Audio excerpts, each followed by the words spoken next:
Junie B. Jones, Dumb Bunny. Hello, my all-star friends. It's me, Mrs. Elkins. I'm back this week to read more of Junie B. Jones' Dumb Bunny. Last week I read chapters 1, 2, and 3. This week I'm going to read 3 more chapters. I hope you've been enjoying it so far. This week I'm going to start with chapter 4. And just like always, you can read along with me by looking at the screen, or you can relax and just listen. Let's get started. Chapter 4. Eggs and Sweaty and Other Stuff. Just as I was getting hope, another car pulled up, and phooey. Sitting in the back seat was May's here! She shouted through the open window. She was clapping and cheering for herself. Then she jumped out of the car, and she ran to Lucille's family, and she started shaking all their hands. Hello, I'm May, and I've come to win the golden egg, she told them.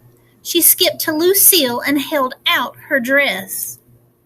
Look, Lucille, look, my dress is frilly just like yours, she said.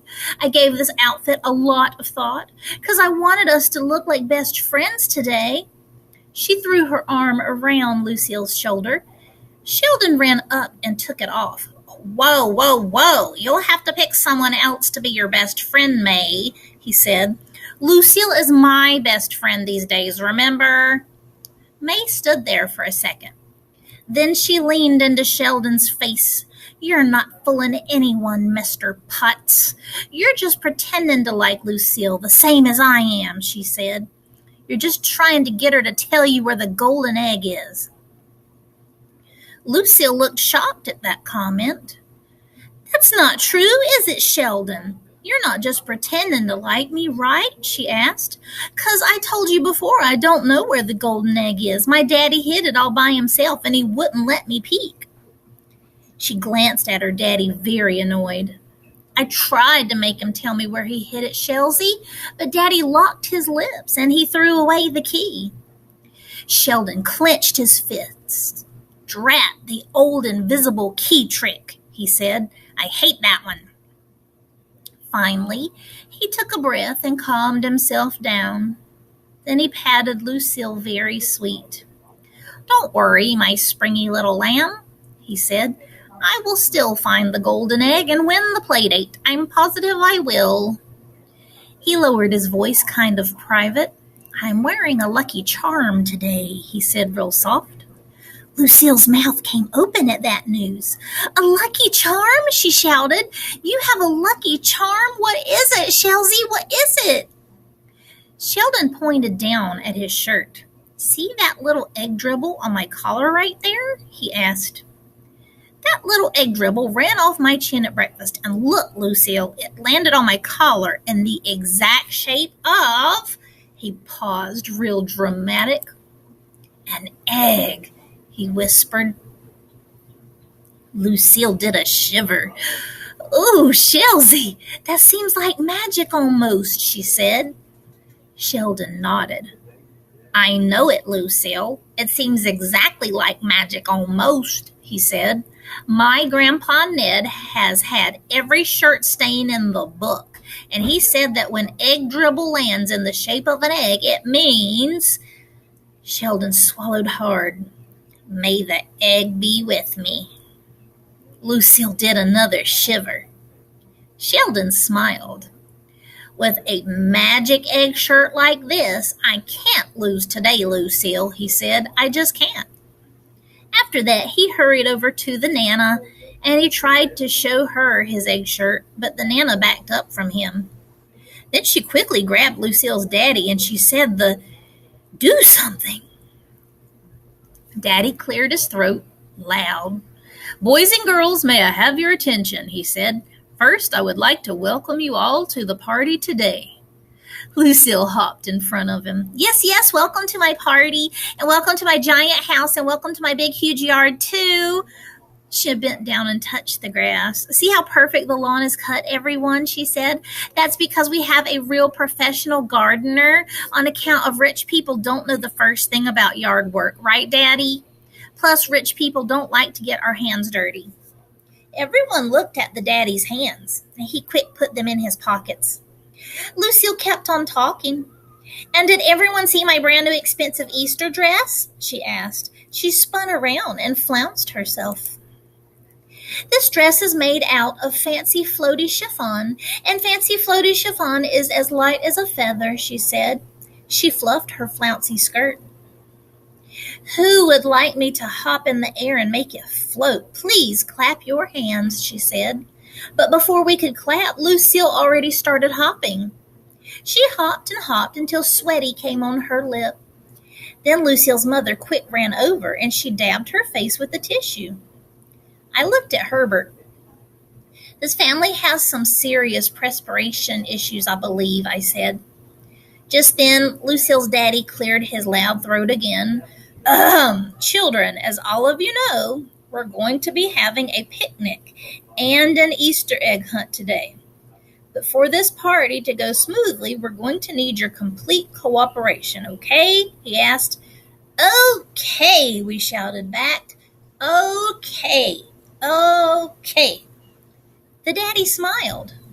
The first thing I'd like you to do is get into a nice straight line, he said. A nice straight line. A nice straight line, we shouted again. Room 1 is excellent at repeating things. The daddy looked at us. Okay, fine. As I was saying, if you get into a nice straight line, we'll lead you to the picnic grounds in the back of the house. The back of the house. The back of the house, we hollered out. The daddy stopped smiling. We were starting to get on his nerves, I think. Next to him, Lucille's mother and Nana were doing deep breathing. The brother had already gone inside to watch TV. Finally, all of us got in a nice straight line. Then the mother and daddy and Nana did a group hug with each other. And they led us to the picnic grounds. And wowie, wow, I could not believe my eyeballs. Because on the way we passed Lucille's hugey big swimming pool, and it was inside a big glass house. And all of room 1 did a gasp at that sight.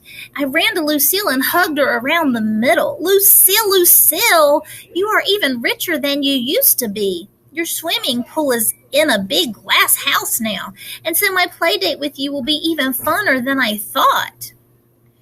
Lucille took my hands off her. Silly Junie B. Jones, you know the rules. If you want the play date, you're going to have to find the golden egg. And that's not going to be easy because my boyfriend Shelzy is wearing his magic egg shirt, she said. She looked at Sheldon and did a wink. Sheldon winked back. May was watching that action. Hey, she grouched. That better not be a secret wink about the golden egg, 'cause if you're winking about the golden egg, I'm telling. She poked Sheldon with her finger. I'm gonna be watching every move you make, Sheldon Potts, she said. I'm gonna be all over you like a cheap suit. I did a frown at that comment. I do not know what a cheap suit means exactly. But here's what I do know. For the first time in my life, May was right, I think. Whoever wanted to find the golden egg could not let Sheldon out of their sight. Chapter 5. The Jelly Bean Game. Lucille's daddy clapped his loud hands together. Boys and girls, please find a seat at one of the picnic tables. Lunch will be served shortly, he called. I waited to see where Sheldon was going to sit. May waited too. 'Cause both of us had to keep track of that guy, of course. Only too bad for me. Because as soon as Sheldon picked a table, Lucille sat down next to him. And varoom! May slid in on his other side. And I got shut out. Wait, hold it. No fair, I said. Then I tried to squeeze myself between May and Sheldon, but May would not budge herself. I did a grrr face at her. May hissed like a snake. I stood there very puzzled. I do not actually have a comeback for a hiss. Finally, I went over to the other side of the table and I sat down across from them. That dumb May, I grumped just to myself. She keeps getting one step ahead of me today, plus Sheldon is one step ahead of me too. I looked across the table. Lucille was whispering to Sheldon, very secret. May leaned her head over, and she listened through Sheldon's other ear. Whispers can come right through Sheldon's head, apparently.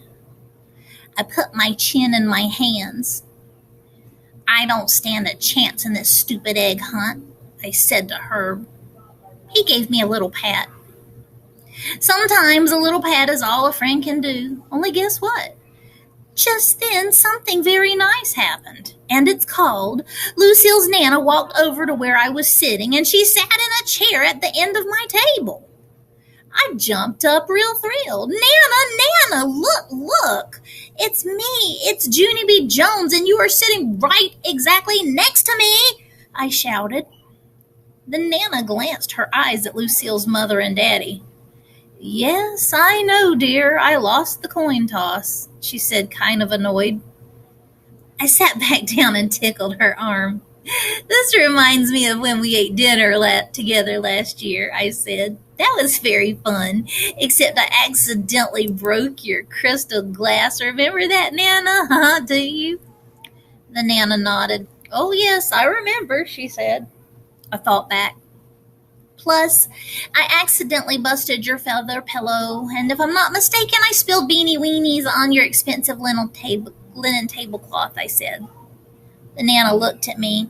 You're not mistaken, she said back. I smiled and patted her hand. Good times, I said real soft. May heard me talking. Well, Lucille and I are going to have good times too, right, Lucille? When I come to swim in your pool, and that will be really good times, she said. Sheldon looked at her and grinned. Don't count your chickens before they're hashed, May, he said. And Nana did a little chuckle. I think you mean hatched, dear. It's don't count your chickens before they're hatched, not hashed, she said. Sheldon raised his eyebrows. Really? Are you sure? 'Cause at our house, my Aunt Bunny brings chicken hash for dinner every Sunday, he said. Chicken hash is her specialty. He smiled real proud. Aunt Bunny was a chef in prison, he said. The Nana's face went funny. She lowered her head to the table, and she rested her cheek on her napkin. I leaned down my face next to her. Speaking of bunnies, Lucille said the Easter Bunny would be here today, only I haven't actually seen him yet. And so where is he anyway, Nana? I asked. Lucille did a huff at me. Nosy Junie B. Jones, why did you have to ask that question, she said. My Nana does not want to talk about that, do you, Nana? You made a teensy little mistake about the bunny, and you don't want anyone to know about how you almost ruined the party. The Nana did a groan. Lucille kept on talking. My Nana was in charge of hiring the Easter Bunny, only instead of hiring the real Easter Bunny, she hired a cheap fake Easter Bunny, right, Nana? The Nana did not reply. Lucille went on. The fake bunny came to our house to get his pay yesterday, only his fur was real matty, and the top of his ear was chewed off. But he told my Nana that he freshened up nicely, and so Nana gave him cash money in advance. Then he hopped out the front door and he never came back. Then Nana raised her head. Thank you, Lucille, she said. Thank you for sharing that with everyone. You're welcome, Nana, Lucille said, very pleasant. You're welcome. Then Nana rolled her eyes. Lucille does not understand sarcastic, I believe. Just then, Lucille's daddy stood up at his picnic table, and he said it was time to get this show on the road. He held up a silver bell and rang it in the air. Ting-a-ling-a-ling, ting-a-ling-a-ling, then boom! Waiters started bringing food from all over the place, and it was the deliciousest food I ever saw. There were barbecued hamburgers and tasty hot dogs and crispy chicken fingers and crunchy salad and yummy potato chips and Swedish pickles, plus there were even delicious devilish eggs. Whoa, what a spread, I said. I stuffed a devilish egg in my mouth. Also, I stuffed in a pickle and some chips and a giant chicken finger. I didn't stop stuffing for a real long time. And finally, I leaned back and I rubbed my big fat tummy. Whew, I am about to bust a gusset, I said. Are you, Nana, huh? Are you about to bust a gusset too? The Nana frowned her eyebrows. Ladies don't bust gussets, Junie B., she said. I was surprised to hear that information. Really? I said. Then what do ladies bust? Roger raised his hand. At our house, we bust our guts, he said. Herb smiled. At our house, we bust our buttons, he said. Sheldon stood up. At our house, we just unzip our pants, he said. After that, everyone at our table laughed and laughed, except not for the Nana. Finally, all of us got finished eating, and the waiters took our plates away. And then, wowie, wow, Lucille's daddy brought out the most beautifulest box I ever saw. It was wrapped in shiny yellow paper with twirly, curly ribbons. He held it way high in the air so all of us could see. Whoa, whose birthday is it? I shouted, real excited. Lucille jumped up and giggled. That's not a birthday present, Junie B. It's a game prize, she said. Before we hunt for eggs, we're going to play a very fun game. And whoever wins that prize will get the thrill of a lifetime, right, Daddy? The daddy smiled. Well, we certainly hope the winner will be thrilled, he said. It's a pretty good prize, we think. Just then, he put down the box and he pulled a big jar of jelly beans out of a paper bag. This game is called the jelly bean game, he said. Can everyone see all the jelly beans in the jar? We've got lots of colors, don't we? We've got reds and yellows and blues and blacks and greens and oranges and whites. He stopped and held up his finger. But, he said, in this whole big jar of jelly beans, there is just one purple one. All of us made a hushy sound. Ooh, we said together, just one purple one. The daddy smiled. Then he put the jar back in the bag so we couldn't see the colors anymore. Okay, now I'm going to walk around each picnic table and each of you will have a chance to reach in the jar and pull out a jelly bean, he said. But remember, you may only pull out one, okay? Okay, we hollered. Okay. Lucille hurried over and held up the beautiful box. And remember this too, the first person to pull out the purple jelly bean will get this prize, she said, the thrill of a lifetime. All of us clapped and clapped, then we bounced and giggled and wiggled and clapped, excited for the jelly bean jar to come to us. It was the nervousest wait of my life, I think, because what if someone got the purple jelly bean before I even got my turn? That would ruin my whole entire chance. I put my hands in front of my eyes and then I peeked through my fingers. And I wanted the children pick. As I watched the children pick, Roger's table went first. He picked a red bean. Then Camille picked an orange bean. And Chanel picked a green bean. And Shirley picked a blue bean. My table came next. My heart beat faster. Jose picked a yellow bean. Then Lenny picked a white bean, and May picked another white bean, and Sheldon picked a black bean. And then at last, it was time for me. My heart was pounding like crazy. I bent over and did some deep breathing. The daddy held out the bag to me. I breathed some more. Okay, Junie B., he said, any time now. I stood up and did a gulp. Then very slow, I reached my hand inside the bag and I felt all around for purple.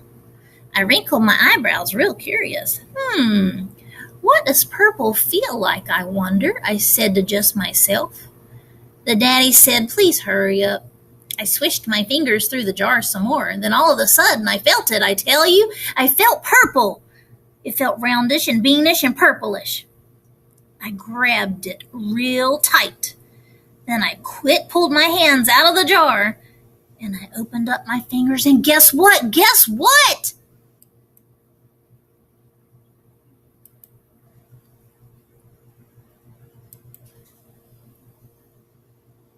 Chapter 6.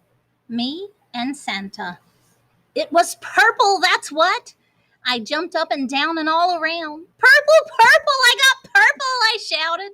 I'm getting the thrill of a lifetime. I'm getting the thrill of a lifetime. I skipped over to May and I smiled real big in her face. Then I skipped to the middle of the tables and I did a giant bow. Giant bows are very enjoyable, even when no one is actually clapping for you. After I stopped bowing, Lucille's daddy handed me the beautiful box. I pulled off the paper as fast as I could. Then I lifted off its lid and I stared inside. I said, very puzzled. It's, a box of pink fur. I scratched my head. I always wanted a box of pink fur, possibly, I said. Lucille laughed real loud. Silly Junie B. Jones, it's not just a box of pink fur. Take it out so you can see what it really is, she said. Then, just as I was about to pick it up, Lucille grabbed the pink fur and she held it up in front of me. And that is the last actual fun I had at the party. A bunny suit, see? It's a bunny suit, shouted Lucille. Junie B is going to be our party's very own Easter bunny. May laughed real loud. She's going to be our dumb bunny, you mean? She called out. Junie Jones is going to be our very own dumb bunny. Just then, the rest of the children began to laugh too. Lucille stamped her mad foot at them. Stop it, she said. Junie B is not going to be our dumb bunny. She is going to be our Easter bunny. This is the finest bunny costume money can buy. She held it out to me. Here, Junie B, put it on and show everyone how cute it is. She handed me the costume. I swallowed real hard. Yeah, only here's the problem, Lucille. I don't actually like costumes that much. Not even at Halloween, I said. Mostly I just like dressing up as Junie B. Jones, and that's all. Lucille's whole mouth came open at that news. She put her hands over her ears. Oh, no, do not tell me that, Junie B. Jones, she said. You have to be the bunny. You have to. She ran to her daddy and pulled on his arm. Make her, Daddy. Make Junie B be the bunny. Make her, she yelled. Lucille's daddy rubbed his chin. Well, we certainly would like it if Junie B was the bunny, he said, but we can't really make her, Lucille. Lucille jumped up and down at me. You're going to ruin my whole party, Junie B. Jones, she grouched. We hired an expensive photographer and everything. We're all supposed to get our pictures taken with you. My ears perked up at that news. Pictures? I said, kind of curious. Lucille nodded. Yes, pictures, she said back. The photographer has a seat set up for you in the flower garden. My ears perked up some more. A seat, I said. You mean like a Santa seat? Lucille jumped way high in the air. Yes, exactly like a Santa seat, she said. The photographer is waiting for you. You're going to be a celebrity, Junie B. Will you do it? Will you, will you? I sat down in the grass to think about it. Lucille's daddy bent down next to me. You don't have to do this if you don't want to, Junie B. But we do need to get on with the party. So, could you make up your mind, please? Do you want to be the bunny, or do you want us to get someone else? Just then, Sheldon shot his hand in the air. I'll do it, he yelled real excited. I would love to have my picture taken with everyone. Me too, hollered Shirley. I would love to do that too. I looked at those two kind of curious. Maybe I was wrong about this situation. Maybe being a famous bunny really was the thrill of a lifetime. I pulled the bunny suit closer to me. Then very slow, I put one foot inside of the costume. then the other foot. Then zip, zip, snap. The daddy fastened me up, and bingo! I was a bunny.